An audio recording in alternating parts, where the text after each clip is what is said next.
because you just don't do that. So if you're good at dating, you're good at lead generation. There you go, that's a good one.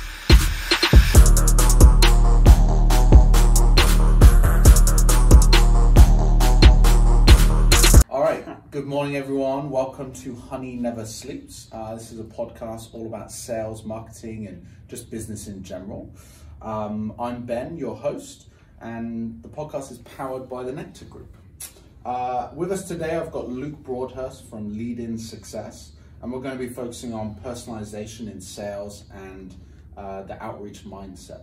So Luke, welcome to Honey Never Sleeps. Introduce yourself. Yeah, sure. So my name is Luke Broadhurst. I'm half digital nomad, half founder, or whatever hat I choose to wear, from the UK, and currently traveling Asia and South America for the next year. So it's great to come in and finally meet you. Yeah, exactly. Luke and I have known each other, in fact, nearly since when I started getting into business, because we were kind of starting around about the same time. Yeah, 2020, I think. Yeah. But yeah, it's a small world. We're from the same town, and here we are in Malaysia, Kuala Lumpur. Yeah, from Leamington to Kuala Lumpur, right? Yeah. So LeadIn Success, tell us more about that.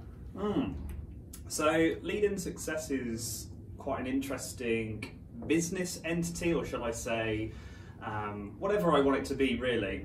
So obviously the last 2 years, everyone knows what's been happening with the pandemic, and I've been in several different roles over the last 12 years, either been marketing manager, sales and marketing, technical, a mixture of all those roles. And it got to a point, I believe, where I got an opportunity, was furloughed for around 3 months and then made redundant. I actually set up a dropshipping business before LeadIn Success, funnily enough, selling pet products. And although I made a little bit of money, it just wasn't quite for me. I thought, you know what, why don't I do something more closely aligned to what I'm good at, right? And LeadIn Success was born. Although at the time I had a full-time job, you know, making that transition. And then as I was made redundant from that job, started LeadIn Success.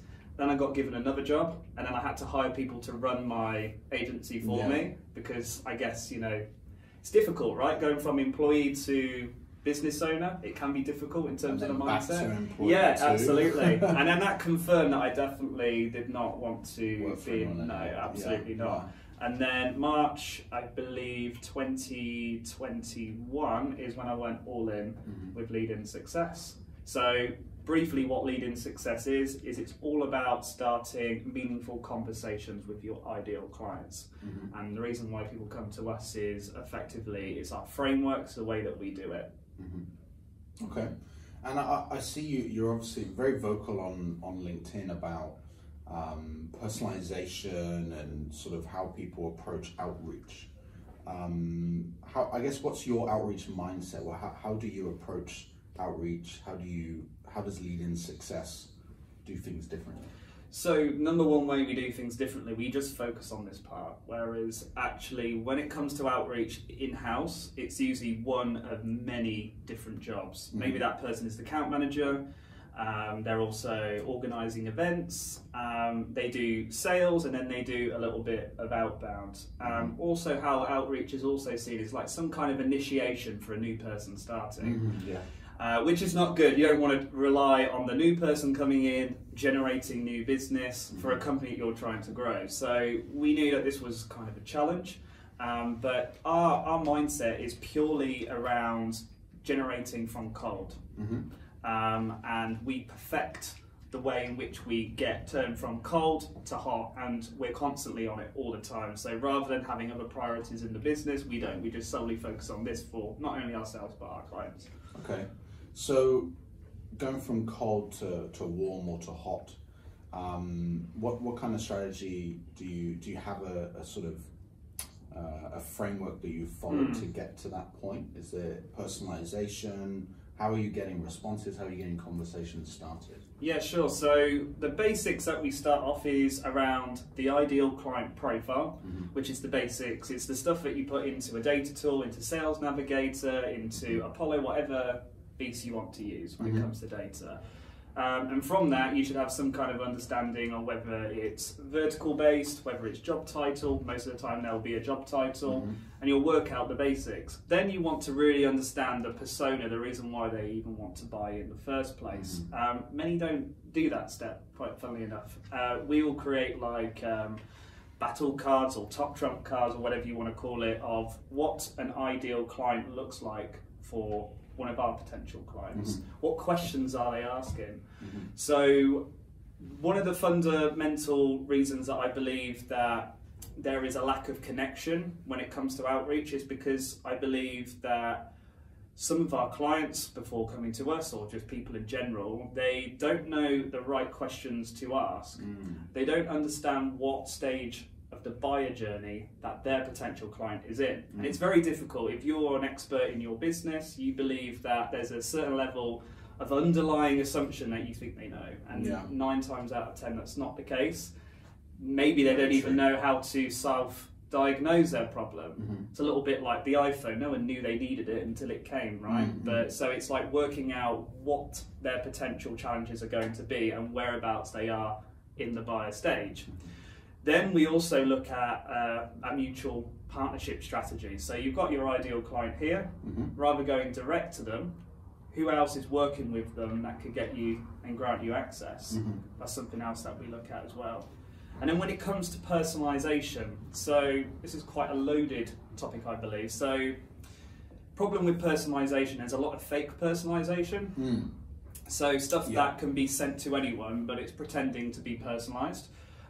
You have vanity personalization, which I believe is where you pick something up about the company, about the person, they've won an award, something that makes sense or is relevant. You don't want to be saying like, oh, notice you're in London, how's Pret-a-Manger, you know? It's stuff like that makes no sense. And then the next level of personalization, not always required, but you know, where are they? What makes you believe that they may be interested in what you do? There is intent data. Intent data can be expensive, but there's a thing called LinkedIn, social media, right?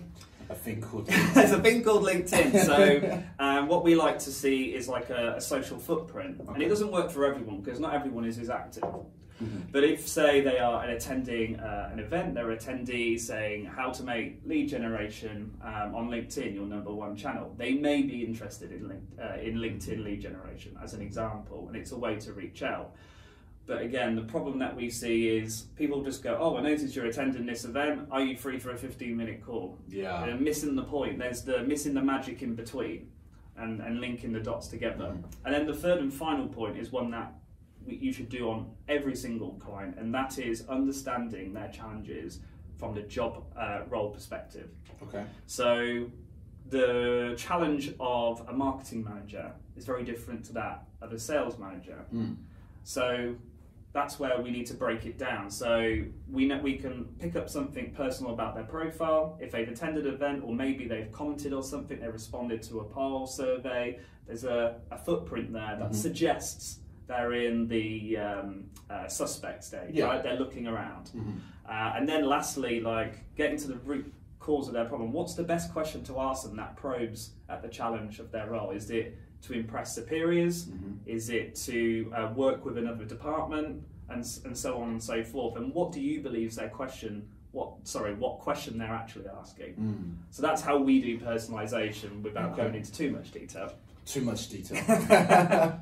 Yeah, that's really interesting. So essentially, I like the fact that you're using that intent data first of all. So you're looking at what the prospect or the suspect is potentially looking to solve. So if they go into an event, how to build a sales team, they're probably struggling to figure out how to build a sales team.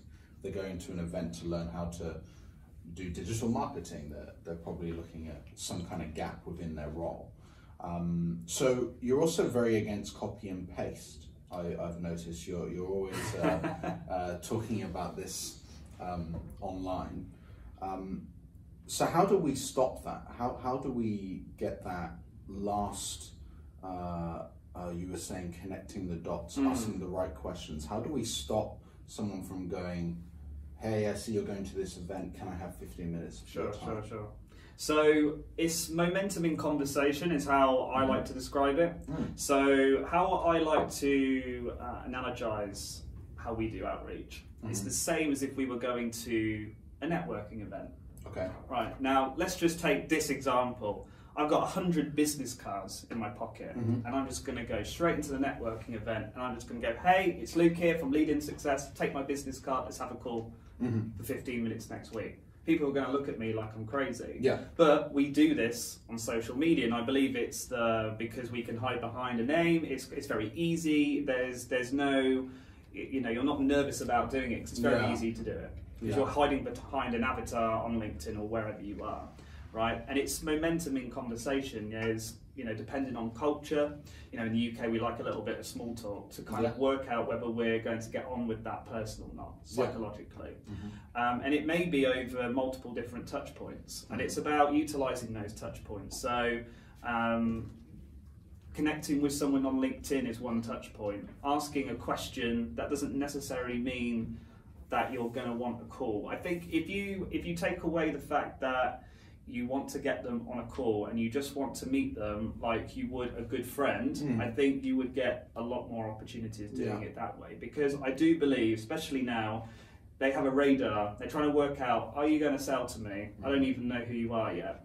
I think that's the fundamental challenge, and it's building momentum in that conversation. I believe that is where maybe the challenge is. Don't have time to do that because it takes time to nurture a conversation and how you do it, but also you have to go in it in a way, as going back to one of your original questions, the mindset. It's like dating.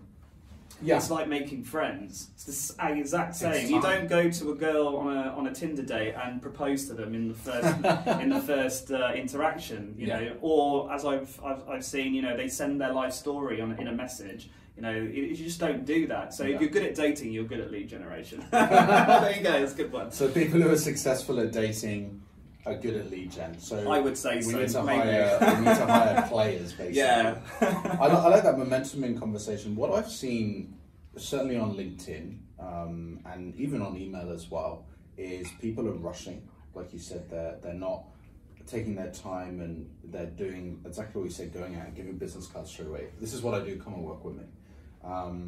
It's very lazy, right? Everyone's got very, very lazy, and you said that maybe they can hide behind social media. I think the problem is that they just see, okay, I need to contact 1,000 people. What's the quickest way I can do it? And they're not thinking about the result or the conversion or the end goal. They're just thinking, how many people can I contact? So that's why we're seeing so much spam. Okay, so momentum in conversation. That's a nice coined term. And just something you just said there, do you know why I think that's a problem, what you just said? I think it's because if you work in-house and you have the wrong leadership, hands down, it's the problem. It's the leadership team, I believe, if they're giving you a KPI saying, I need you to reach out to these many people, they don't know what they're doing. Simple as that. They don't really understand. They believe like it's a numbers game. Don't get me wrong, it is a numbers game. But you can shoot blindfolded, or you can have some kind of range on where you're targeting and what it is you're doing. But they don't. I believe if you have an in-house salesperson, they don't feel like they have, should I say, the respect from leadership or the time to actually make mistakes, because they're going to get it wrong.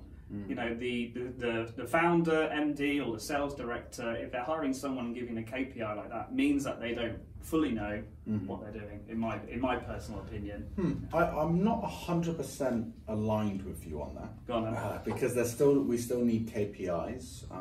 We still do need to do numbers, but I think it's more about the quality of that activity. So if your manager says, I want you to make, thousands and thousands of phone calls, without thinking about the quality, without thinking about, okay, well, what's happening on those phone calls? What kind of questions are you asking? How are you starting conversation? You do still need the KPIs. But on something like LinkedIn, I think it's hard to set a KPI, because conversations need to happen organically. They need to be real.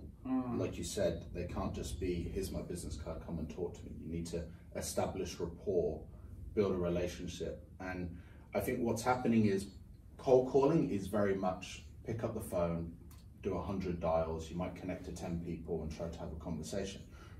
And people are applying those same methodologies to social media, which is what's happening, which is what's wrong, because you're not having that momentum in conversation.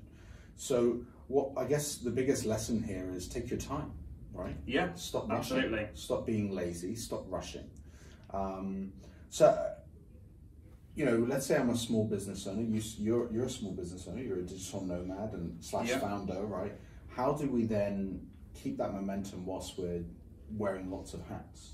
How do we utilize maybe automation in the right way to make sure that we're still having the momentum in conversation, but we're leveraging technology, staying on top? Yeah, so leveraging technology, you know, with great power comes great responsibility. Spider-Man. But I'm no stranger to technology, especially around LinkedIn or email. There are certain parts for sure that we can automate, you know, again with not just outbound, inbound as well. So like social posting, like something that we really focus on is around personal brand. So rather than the company, it's giving the person behind the company the voice, because the person, you know, people buy from people rather than the company, right? So I also believe in terms of you can't just go, oh, I'm an artist, I know how I'm going to do everything, and you just work your way through the magic. That doesn't work in business either. I think it's a balance between using tools effectively, such as your CRM systems to keep everything in check, so you know when you need to follow up on your next person.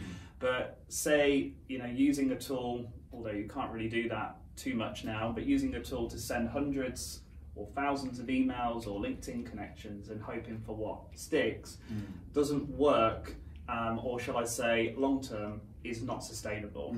It does work, that's the problem. Maybe a small portion get through the net. It's like 1% conversion, everyone, and that's fine. You think you're winning, and you found someone that's you know, at the right time. That's usually the case, but generally they're not an ideal client because they turn into maybe a nightmare if they're responding to really poor pitches right on LinkedIn. I also believe in terms of the people that you have on your team is having a really good structure in place. I think we spoke off camera around, you know, SOPs, having frameworks, something that someone can follow, right? Because then you can see, okay, is it this point here that needs work, or is it this point, rather than just letting them loose and hoping for the best. But yeah, in terms of our tactics, we used to use partial to LinkedIn automation for certain parts of the journey. Now we don't use it at all. It's all very much human interaction, and we automate using people that know what they're doing. That's essentially how we want to grow and scale. The humans are becoming the robots. Well, I think we're taking back control. I think it's important with sales. I don't think you can buy from a robot, right? Maybe not right now. Maybe in 100 years. Unless you know exactly what you want. Yeah. You know. Exactly. But I think certainly in business, a lot of the time we don't know what we need. Sometimes we don't realize a gap is a gap. Sometimes we don't realize the pain point is strong enough to solve, and that's what salespeople come in and sort of educate, right? You know, businesses buy to solve gaps, but there's things that we don't always notice, like say chaos, communication chaos. Can cause all sorts of bottlenecks, but we don't notice it because it's just human interaction and we're just kind of like working for it. And if a salesperson reaches out, communicates, you have a good conversation, they start to clear your mind. And I think that just requires a conversation. You have to ask questions, you have to learn from each other. And we can't do that from robots. We can't do that from 1,000 connection requests and 1,000 copy and paste messages that say, have you thought of this problem? Let's talk. Well, it's also the tense in which it's used. It's, if you notice straight away psychologically, you look at the message and it says hi first name, then it goes I, we, I, and then eventually at the end, would you be available for 15 minutes? It's all about them. Yes, all about them rather than about the person. You know, using you language essentially. Yeah, that's really important. I think as well that, and I talked to this. We were doing a pipeline review yesterday, and we were talking about it.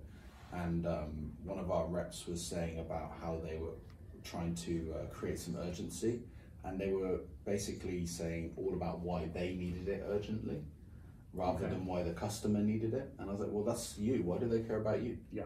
You know, because we fundamentally, as human beings, we care about ourselves more than we care about other people. It's just fact. Yeah. You know, it's just who we are. There are a few people that care more about their kids or what have you, but at the end of the day, we care about what we want. And so when we're reaching out to our leads, we need to care about them more than we care about ourselves. So you're right, you, they, rather than I and we. And you mentioned something earlier about the problem, big enough problem to solve. This is a hard one on the ego maybe, but some clients we choose not to work with them because they don't have a big enough problem to solve. And actually we know confidently that, well, if you don't know you can get results, how are we supposed to know? So that's a difficult one as well. So like they explain it to me, and it's great because I'm hearing it first time. I'm like going, well, I'm not really blown away by the challenge that you're solving, and actually, you know, there's a lot of people out there that can solve this same challenge, and maybe they can solve it themselves without the need of you. And that's a difficult conversation to have as well. You have to handle that, you know. yeah, that's important. Like picking the right customer. You know, bad prospects equal bad customers, and in the long run, you either lose them or they just are a pain in the ass to deal with, right? So what you mentioned a couple of tools. So CRM to remember when to follow up, when to, you know, what's going on in the conversation. But you're moving away from using some of the LinkedIn automation tools to human beings. Yes. Are there any other technologies that you're using at LeadIn Success that have led to success? Yeah, there you go. Yeah, so we actually, and I don't mind plugging them because they're a great group of guys from the States, although it's a nightmare trying to get them on a call. Yeah, I bet. Time difference from here. But it's a company called Upticks. Okay. And they are a omni-channel specialized outreach tool. And what's really good about it is you can automate certain parts of the journey, such as email, right? But you can also add in there the manual LinkedIn approach. So if you imagine you get a list of to-do tasks, right? It may be a manual LinkedIn action to go onto that LinkedIn profile, to review it, to qualify it, and to send them a connection request, right? That's the task done. And then the next task, maybe it's an email that gets sent. So it's an omni-channel experience rather than it's together rather than separate, rather than you trying to go, okay, I'm going to do an email campaign and then a LinkedIn campaign. Why don't you do them together? Yeah. And it's a mixture of manual and automation. I believe if you create a good first impression and they believe, i.e. the ideal client knows that, okay, this person's done their homework, right? Then the rest of the messages, you know, they can just be clever, constructive messages to get a response. They don't necessarily need to be personalized now, and you can automate that part of the journey. But another approach that we also do is the zigzag approach as well. So over a 90-day period, rather than, so this is what's obvious, and you have to, this may not work in a year's time, right? You have to always keep changing this. But if what happens, you send them an email, wait a day, send them another one, wait 3 days, send them another one, right? Or you connect or something like that, similar chain. Why not, you know, make it feel more human-like? So you send a manual connection request, then email them an hour later, and then leave them alone for 10 days. And then you do it again, like quick concessions, and then leave it a while. Because they may be on holiday, may be busy, but you want to get that momentum in conversation. So it's about, you know, maybe there needs to be more interactions in that first interaction that you're doing. So rather than just being once and done and then leave it for a day or two, send the follow-up, you know, maybe an hour later, just to prove that you are human and you are showing up and you do want to reach out to them. But don't keep bothering them every single 3 days, a week, and it's very obvious at that point. So that's another thing that we do. But yeah, in terms of how we do it, Upticks, and it's CRM inbuilt in that as well, so we can follow our deal stages from interest meeting to proposal sent and closed. But it's a really good place also to validate emails as well. I sound like a salesperson for us. You're selling up to no, it's been our knight in shining armour from where we've moved away from the LinkedIn only approach. And then alongside that, we also use Buffer, although we're not really compliant on that tool. Just allows us to schedule social posts for our clients' personal pages as well. Okay. I like that zigzag approach. I think that's a gap that we have where I wouldn't say we're old school, because we're not, for sure. We're definitely disrupting our own industry. But we haven't done it where in terms of the system or our playbook, where we have the zigzag approach, where we do a LinkedIn request and then 1 hour later we send an email. It's more days and or same day, a couple of activities. So I'm going to pick your brain on that a little bit more. I think there's little tips and tricks. Those happen naturally, of course. Like when we're writing emails to leads, and our sales team have got a low-hanging fruit that pick up the phone in different ways and write emails in different ways. But when you're starting the outreach, typically we do a gogi, which is essentially just different channels, a couple of multi-channels: email, LinkedIn, phone call. In Malaysia, WhatsApp, and certainly Southeast Asia, instant messaging is very good for sales. People are more than happy to have that happen. Whereas in Europe, if you sent a lead a WhatsApp message, what the hell's going on here? No, they would search and find you and kill you slowly, I think. Yeah. Culture, right? This is the thing. Exactly. So you're kind of going beyond the ideal client profile and you're going into the buyer profile as well. So when you're deciding how to reach out to a lead, it's not just that, okay, this is the industry, this is the size of business, but this particular buyer profile has different questions. This particular buyer profile has different pain points. How do you go about onboarding a customer then? Do you spend a lot of time sort of building out your playbooks before you do your outreach? Yeah, just that. So the initial part of onboarding a client is probably the most labor intensive. It probably takes maybe at least 2 weeks of going back and forth a few times. We have obviously a strategy call initially, but I'm quite prepared that they're not going to have the answers on that call that I'm looking for, or at least the quality of them. And also is you have to also say I don't know as well, which is really powerful. The reason why you want to say I don't know is because you want to kind of like not be so like this is going to work, it's my idea, I know what I'm doing. It's best to kind of go, okay, based on what we know, based on our clients, here's a rough idea, let's just throw it together, right? Lean method, right? And then let's go with that, then let's see what comes back and let the data course correct on the persona, because what you think the questions they're asking may not be, and they may come back and say, actually, we don't have any need for this. We're using a contractor. Who's the contractor? Oh, maybe we should talk to the contractor. Maybe it's them that have got the challenges. Actually, this is not our ideal client. This is the thing. Like, we're very much led by what comes in, and not being too picky on the initial buyer persona. For me, I've got a good idea. Sales and marketing, there's a divide in there. Sales don't follow up on our marketing leads. I know these challenges because I've been sales and been marketing, but when I'm working with different industries, although we are kind of pivoting the clients that we're working with, we're focusing on either sustainability consultancies now or well-being agencies, because part of lead generation for me is like, actually, how can I do good? And if I can support these industries, hopefully that will help people become better and the planet become a better place. So there's more. It's more than just business for you. You want to change the world slightly. I think so. Although this has been a recent discovery for me. I realised actually I was working with real sustainability compliant clients, and I thought, well, actually, it makes a lot of sense. I've worked in the well-being space as well. And I think it's a nice industry, or say it's more than just nice, it's a positive and important industry to be growing and to help them to generate awareness and opportunities. I think that's really important if anyone's getting into business or doing anything, there needs to be some form of passion there. There's got to be something. And sometimes our passion is what's the word? Very selfish. Maybe I want to earn money so I can do X, Y, Z.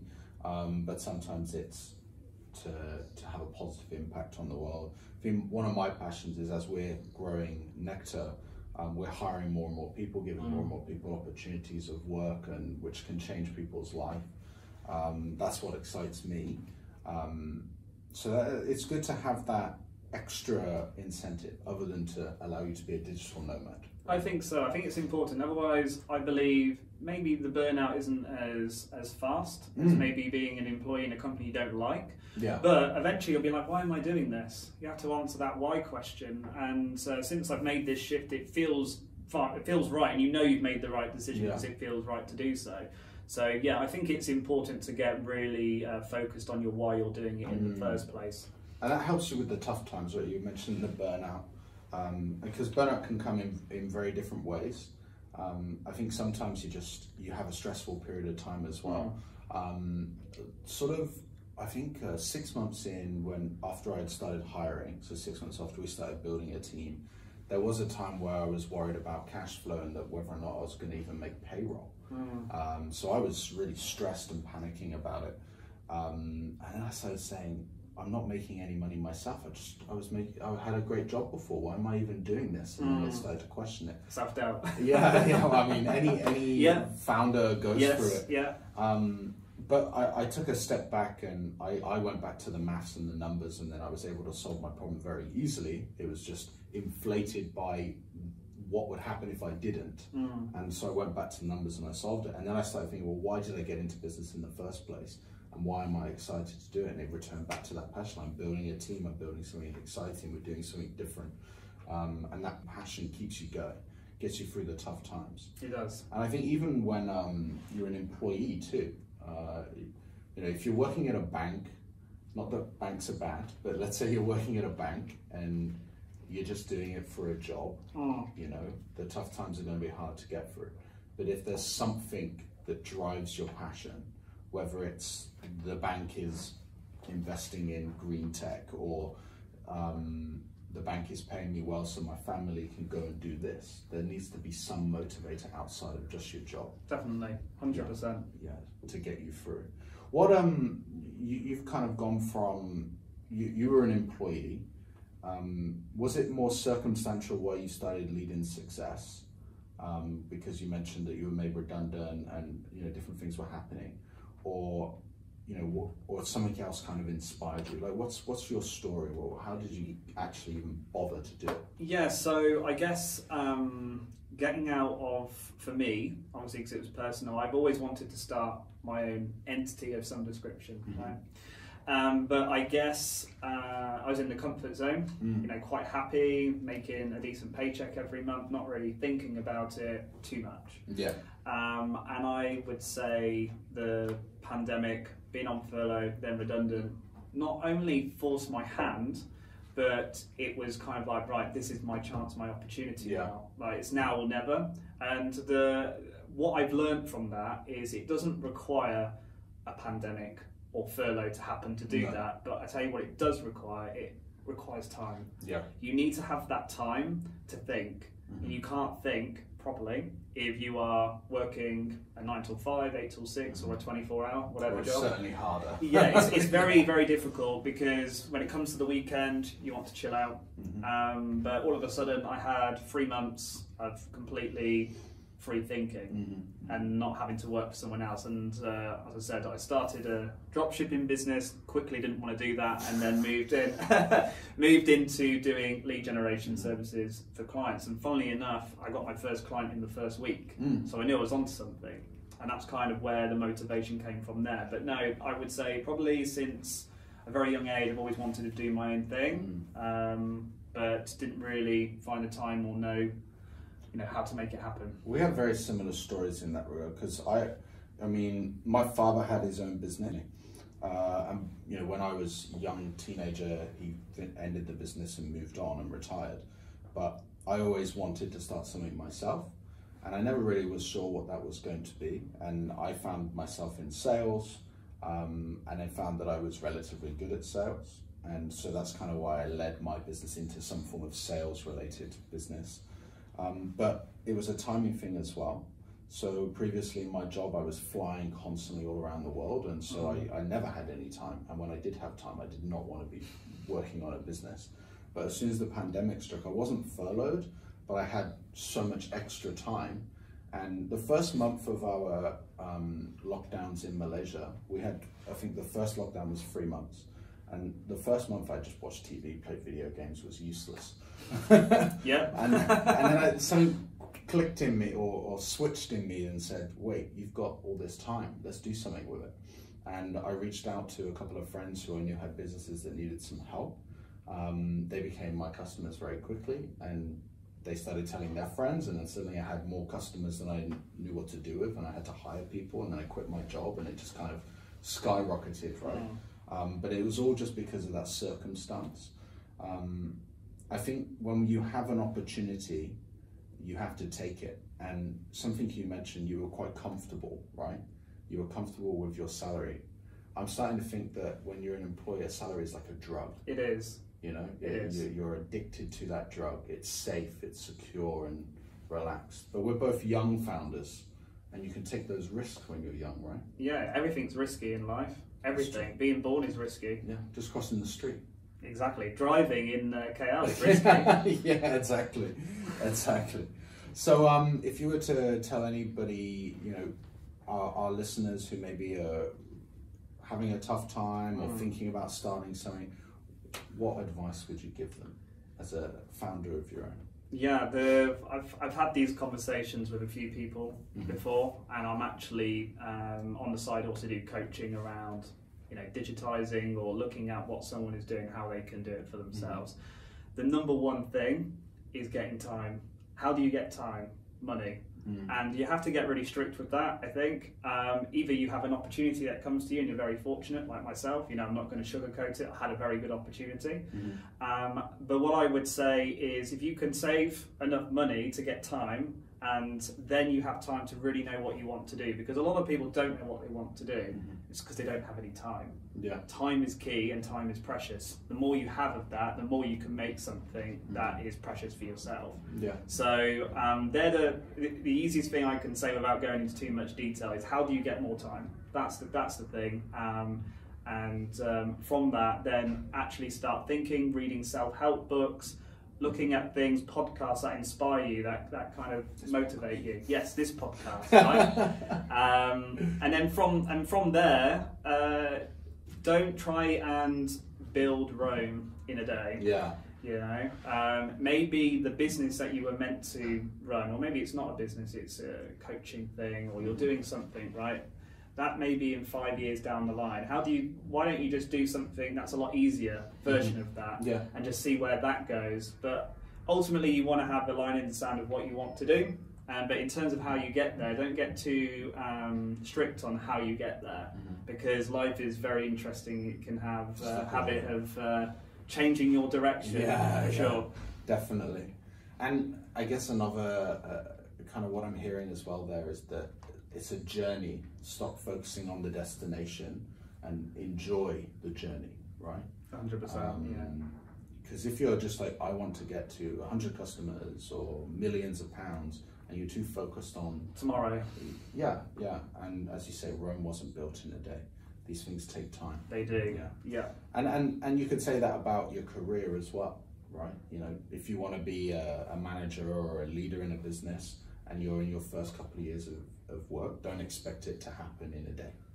You know, absolutely. It's gonna take time. Well, I think I'm gonna be looking a lot into this momentum in conversation after this session. I think that's something that I want to see how we can utilize more at Nectar, and I've really enjoyed our chat today. Likewise. Anything you want to say before we go? No, I think thank you very much for having me. It's been a blast, and hope to see you on the next one, maybe. Yeah, exactly. I'm glad we actually got to meet in person as well. It's a small world. Right? It is.